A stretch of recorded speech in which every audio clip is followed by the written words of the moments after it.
Well, hello, General Hospital Daily Recap fans.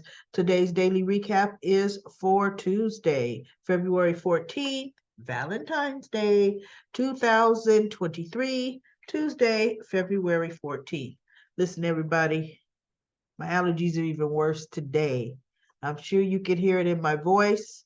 I am definitely going to be pausing, blowing my nose. It'll come back a little red sometimes, but that's life. I would have to not do the recap for probably 4 days. And I said, nah, you know what? I'm going to do it as is. That's just the way it is. So, anyway, the biggest wedding interruption, breakup, stop the wedding, the biggest let down ever. The I was so incredibly disappointed in if there was any a time for them to stick with the soap opera cliche and have somebody stop that wedding, they sure the heck didn't do it. And I wasn't happy about it. Okay. I wasn't happy. Now, any of you out there that weren't happy with me, put it in the chat, put it in the comment corner, because that was ridiculous. I could stop this recap right now. That's how bad it was. Portia, before she said her vows, Laura said, now I have to ask the bride and groom. That's the first time I ever heard the bride and groom ask, do you have any secrets that you need to come out right now as to why you two shouldn't be getting married? I said, remind everybody not to ask Laura to marry them again. Anybody. So of course, Portia's. She looking at Trina. She looking at Taggart. Then she finally says no. Then when it came time, this Curtis said his beautiful vows, right?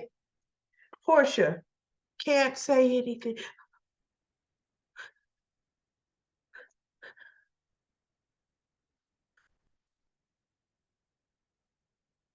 And Curtis is like, Portia, honey, I'm just realizing what a wonderful family that I'm marrying into.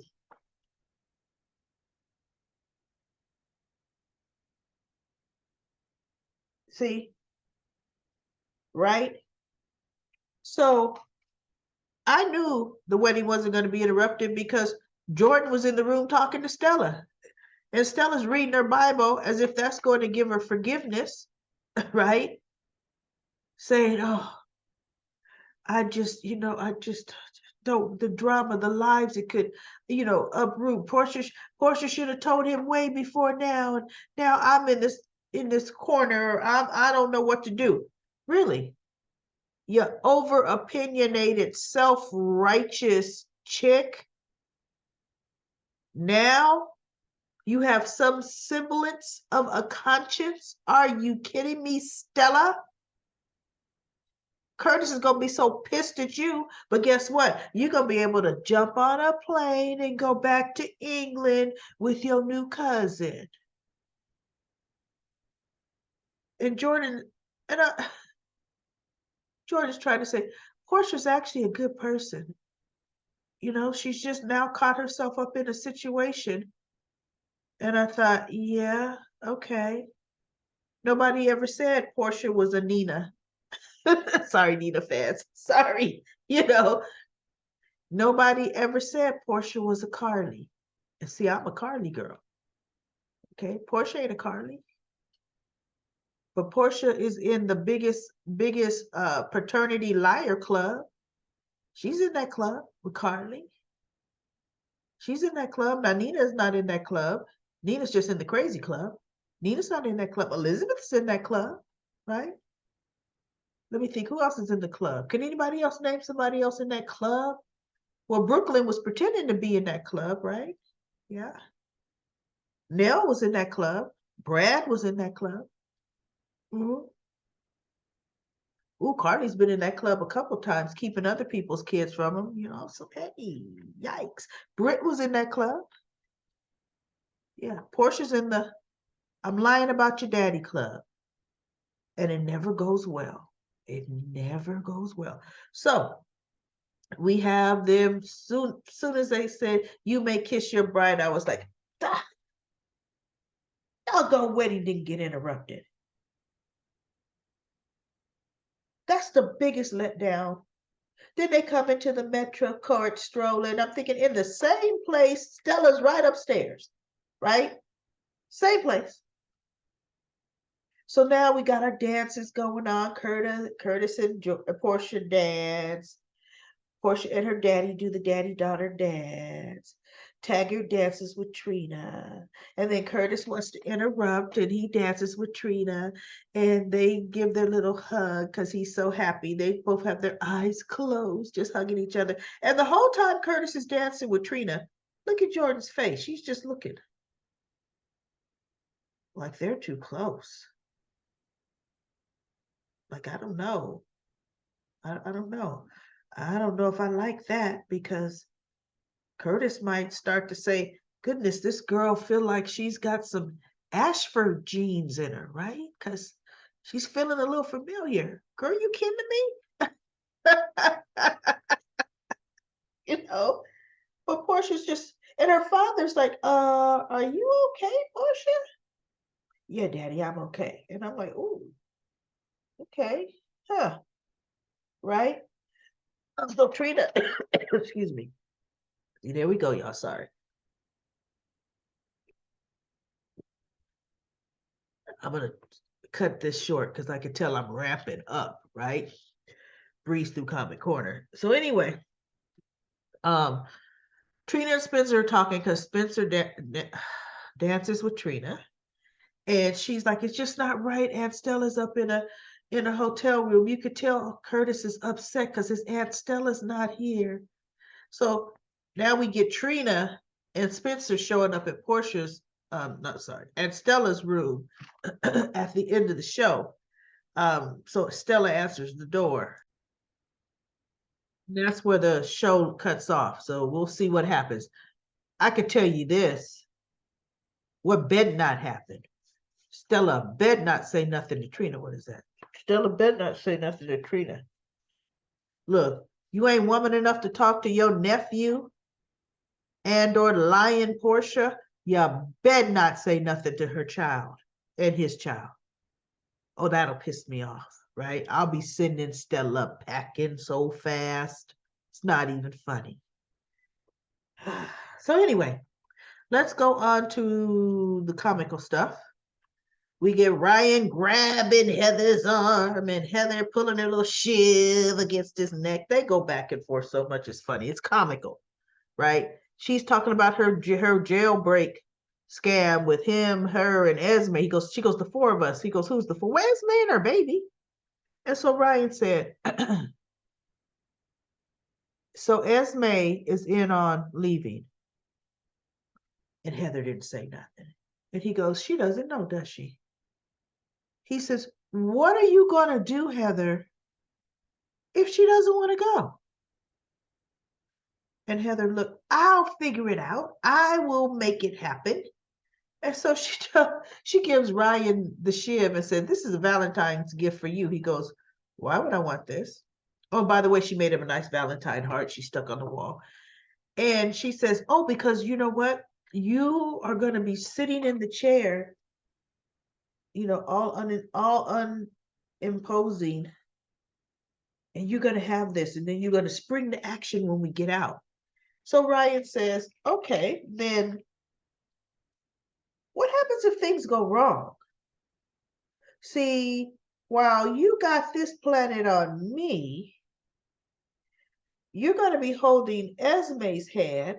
And when we get caught, you're going to say, I forced you to do it. And she just looked at him like, what would make you think I would do that? You baby daddy, right? And she just looked at him. She goes, things are not going to go wrong. I'm going to have an RV waiting for us. How's she going to have an RV waiting for them? And they're going to travel the country in an RV. See, people will be looking for an escaped, convicts, but we're going to be a happy family touring the country in an RV. Heather, they're going to have your face on posters, Ryan's face on posters, Esme's face on posters. And posters are olden days, folks. We all know they're going to pop up on the police computers, right? But I'm just saying that to prove a point. I don't care what you're dressed in or what's your getaway vehicle, Heather. Y'all still look the same. And they're going to say, Esme Prince is a pregnant female. Unless it's another month from now and she pops that kid out. But you guys look the same. And Ryan is thinking this ain't gonna work, right? But he tells Heather at the end of the episode, look, there's one deviation to this plan. And she's like, what is that? He goes, I got one stop I have to make. He's gonna go try to get Ava. Now, Heather needs to ask Ryan, what makes you think she's gonna come? What makes you think she's gonna get in the RV to hit the road with a girl that could say she attempted murder, with you who killed her daughter, and with me, she don't know about me, but whatever. What makes you think Ava's gonna come? Ryan, she should have asked him that, because I'm asking that, everybody. Heather didn't ask him that. Ryan's delusional. Case in point. He doesn't even know Ava now owns Windermere and is at Windermere, right? So where is he going to find Ava? How's that plan going to work? How are you going to get, well, he can't walk. I was going to say, how are you going to get your wheelchair on the launch? But no, he can walk onto the launch and sneak into, yeah. Either way, they're all getting caught. And I don't see Esme wanting to go like the man on the moon want to go, because she don't know these folks at all, right? So then we have, let's see,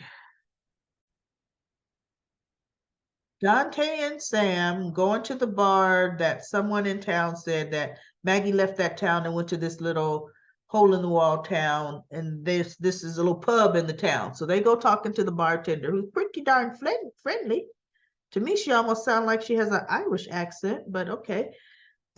Anyway, she's asking all kind of questions, and they're like, no, we're trying to find a Maggie Fitzgerald. Does that name ring a bell? And she's like, no. Because people from the other town said she came here, and I'm wondering, do you know anything? It's like, why are you looking for her? And just the look on her face, the way she's looking, I thought, well, that's Maggie. Sam, you're a detective, you should know that's Maggie, right? And so they said, well, she used to be a nanny for a girl, a young lady by the name of Esme Prince, and Esme's in trouble. And so she's like, what kind of trouble would the young woman be in? She did everything but say, but the wee lassie, what kind of trouble would the wee lassie be? Right? So they're like, oh, she's in a lot of trouble. And Maggie would care. Maggie would be one of the one people that cared what happened to her, maybe could point us on the direction of who her father is, because we're trying to help her. And so she's like, well, what kind of trouble is she in? And they wouldn't tell her, because it's like, well, chick, go on the internet. You see? Shoot. Busting loose. Go on. Esme's name will pop up, right? So she gives them the no, I don't know who she is, but Maggie was sure good at trivia. And they're like, oh, I bet you're good at trivia. No, I'm not.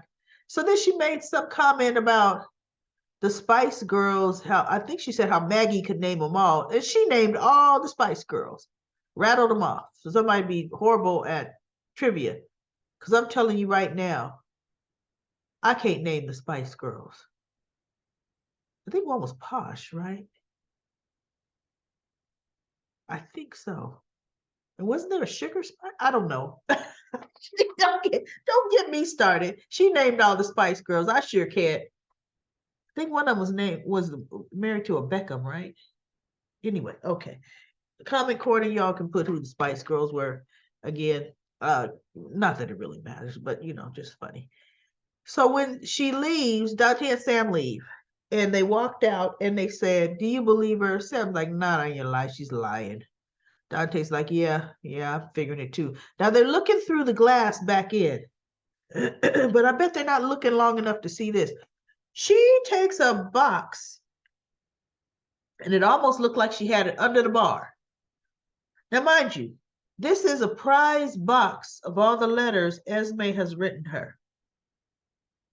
Now, my guess is Maggie doesn't own that bar. Maggie works there, right? Because she left another town and came to this town. Who in the world would keep prize letters?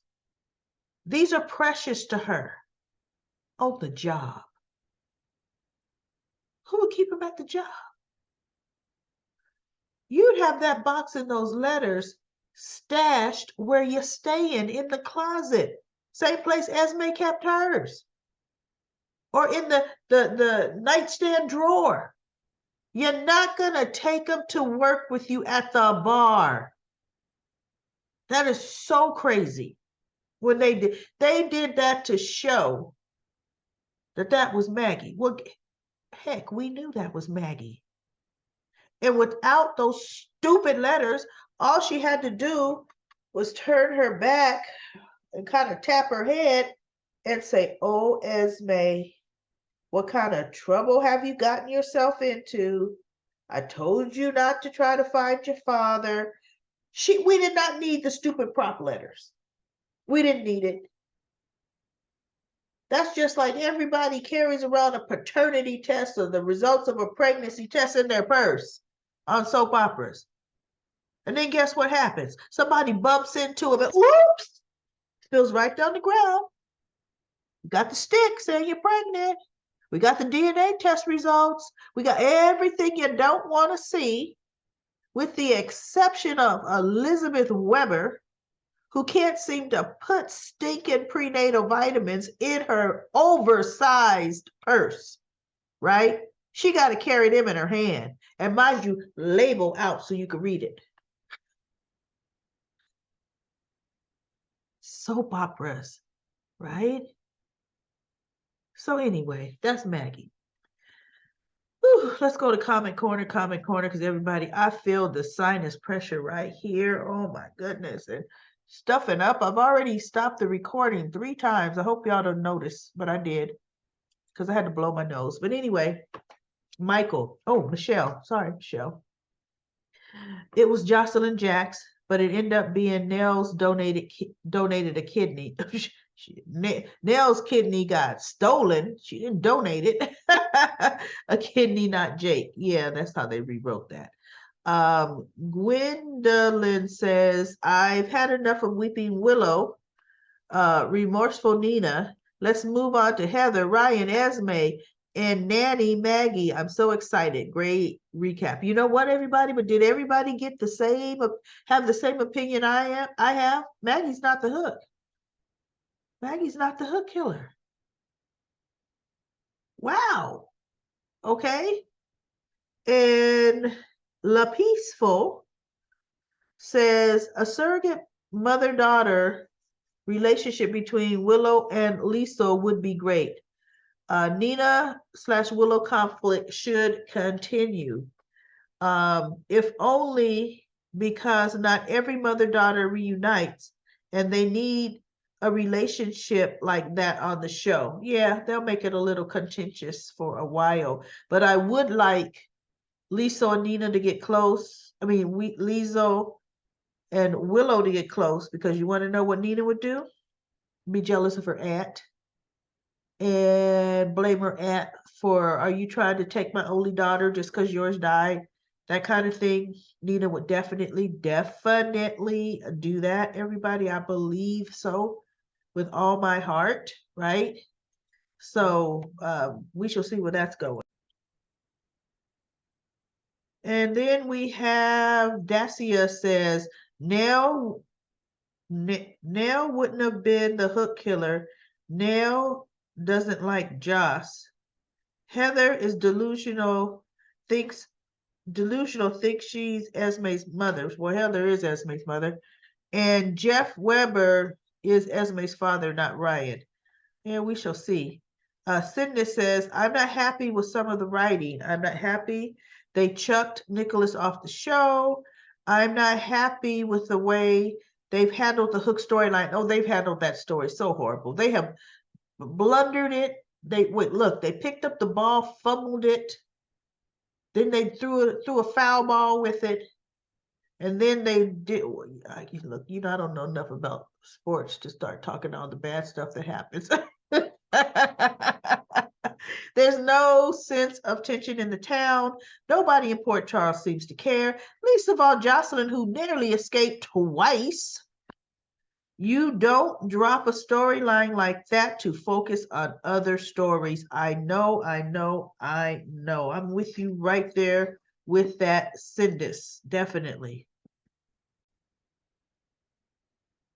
And then we have hello there. I think one of the reasons they drag out storylines so long is because nowadays the actors only work a day or two a week in order to cut costs. So the writers have to work the stories in around this impossible schedule with a much smaller budget than, say, 30 years ago. I am, at the same time, I agree, you are, I agree with you. And the quality is not what it used to be. Deirdre says, when Sonny speaks to Spencer, he can find out about Dex and Joss's relationship. This would not be good for Dex. Spencer doesn't know about Dex and Joss's relationship. Remember, Cameron just said that guy there, he feels.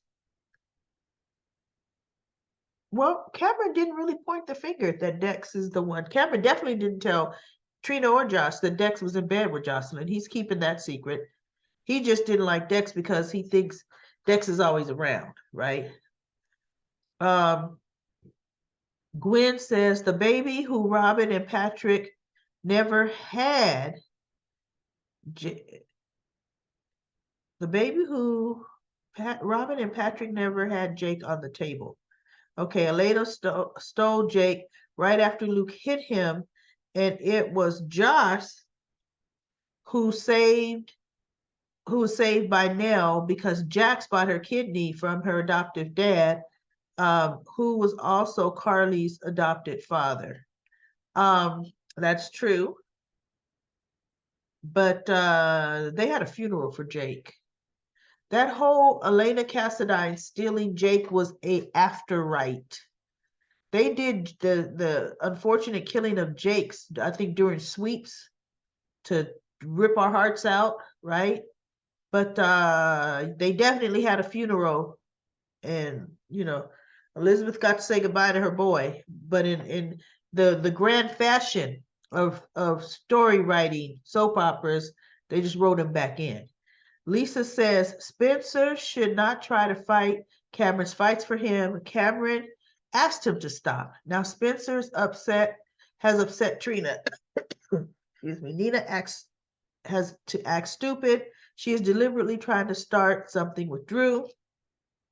She thinks Carly would come to a wedding uninvited. I hope this comes out. I hope it comes out about Curtis and Trina. Liesl doesn't think Nina put the wedge between herself and Nina. Maybe you mean, I don't understand that, but maybe Carly put the wedge, or she doesn't think Nina put that wedge. I think Liesl knows. Does Liesl think Carly would help Nina bond with Willow? ? Oh, heck no. I would love to see Willow and Michael get married. I can see Willow bond with Liesl. I do like Willow and Liesel bonding. Stella should get tested, and Aunt Liesel tested too. Spencer has been doing good. Now he's picking fights with Dex. The crew thinks he's saying to Dex, he was talking to him like he was just a hired help. Well, really, Dex is. But you still should talk to the hired help that way. Come on now. That is just beneath him. Nah, Spencer was always arrogant like that. This is what why Harmony was trying to keep Nina from smothering Willow by trying to make up for lost time. You know what was interesting about that, everybody? That statement that Harmony made, Nina would smother Willow. How would Harmony know? She doesn't even know Nina. Even when they were in the same town, although she did know some of the stuff Nina did to Willow, but only very little, because remember, Harmony wasn't around that much. Remember, Harmony was in jail for quite a chunk, right? And then when she got out, Willow didn't have her hanging around her. Harmony would hardly know what Nina would do to Willow. She really didn't. Jane says, it's the other half of Willow's. You mean that heart necklace? She said, Avery has the necklace that Nell gave her. And Charlotte set the record straight, Jane. She saw the necklace. Nell did not give it to her at the cabin. Nope. Nell had dropped that necklace when she and Carly were tussling and before she fell. Ava took Avery up to the cabin. Little Avery just gets out her window, goes wandering in the woods, doesn't fall off the cliff. She finds Nell's necklace. And before Ava finds her in the woods. So no, Nell didn't give her that. Avery found it on the ground. Coretta says Jake's death was rewritten. Yes, indeed. She said his organs didn't save anybody. Yeah, you know, that might be. It turns out Joss got her kidney from Nell. Yeah, that is so true. Night Girl 54 says the powers that be. The powers that be. Were you talking about the TPTB? Is that what the powers that be?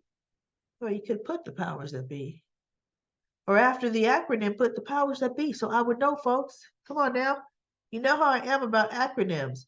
Night Girl 54 says Joss. Night Girl 54 says Carly begged Jason to go to Liz and Lucky to save Joss. Deborah says Liesel took Carly's suggestion to get to know Willow.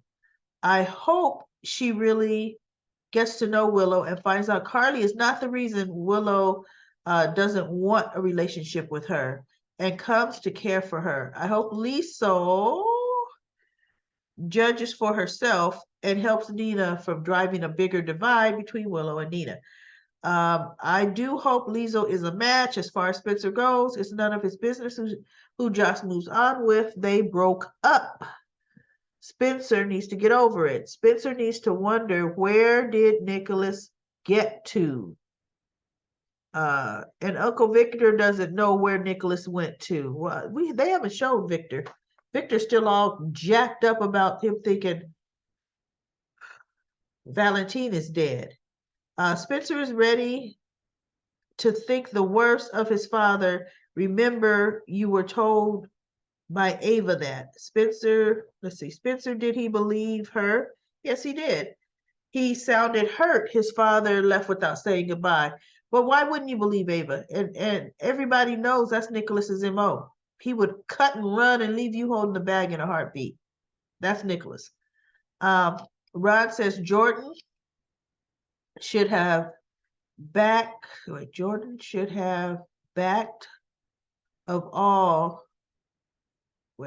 backed up and let it all hit the fan. I think that's what you wanted to say.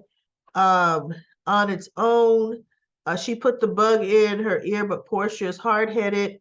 She'll be left at the altar. Well, guess what? We were all shocked and amazed. She wasn't left at the altar. She should have been. Maybe I'm wrong, but isn't Curtis Stella's son? That's the secret she has. It might be. That's what's been going around. That's the growing theory. Then if that is true, Stella's the biggest hypocrite on the planet. She better keep her mouth shut. Michael says today's episode was so underwhelming. And you're talking about yesterday, Monday's episode. Tuesday's episode was just as underwhelming, Michael. They have fumbled the ball with that. When is this wedding going to get off the rails? It never did. What is that about? Jake saved Joss, but they changed the storyline so Nell would be, I knew it. So Nell would be the donor. I was so tempted to go back in time to find that episode. I might look it up though. I'm glad Carly didn't act like Carly as she listened to Lizzo and helped her get access to Willow. I really hope they let Lisa save Willow. She will be the bridge between Willow and Nina. I hope tomorrow's episode will be better. Great recap. Happy Valentine's Day. Thank you so much, Michael. But guess what? Today wasn't any better. It was worse, if you ask me. Hello there says the wedding is supposed to be on Valentine's Day, February 14th, Valentine's Day. I think they're leading up for the stuff to hit the fan. Well, guess what? The fan was turned off. Turned off. So nothing hit it, everybody. Nothing hit it. Sandy says, when Jake died, I thought Helena kidnapped him. Well, later, that is how they wrote that. Helena kidnapped him and brainwashed him. Dacia says, Jake wasn't really dead because Helena had Jake. She thought that Jake was Lucky Spencer's son, Lucky Spencer and Laura. And Lucky found Jake at Cassadine Castle, meaning Cassadine Island, because that's an island too in Greece. Lucky Spencer brought Jake home to Elizabeth. Dacia says Michael needs to stop obsessed over getting vengeance on Sonny. Michael needs to change his attitude towards Sonny. Stop the acting like a jerk. He needs to grow up. Jade says, I think so. He has bigger problems that his dad can help with. And then Sandy says, Nasty Nina could have just said hello to Drew, but she couldn't help herself. She had to say something nasty and slimy. Yes, she sure did. Now we have hello there says, it seems as though Trina has to be almost like Spencer's mother, more than a friend, let alone a girlfriend. She has to help keep him in line like a mother to a child. I like Spencer, but he acts like an entitled baby, which is perfect because he's a Cassadine. The actor is excellent. Lisa said, Spencer does have a reason to act that way towards Dex. He knows that Dex has something to do with Cameron and Jocelyn. I agree that Spencer should not have acted that way at a wedding. Yeah, but yes and no. I mean, it's still none of Spencer's business. It just really isn't. He needs to stay out of it. Cameron's asked him to stay out of it. Jocelyn definitely has, but he's taken it upon himself to just be a jerk face. And Ariana says, okay, Curtis, we'll see how you feel. Can't wait to see the fallout. I thought it was great that Carly took Lisa to Willow's room. Definitely nothing Carly needed to do for Nina. Great recap. Whew.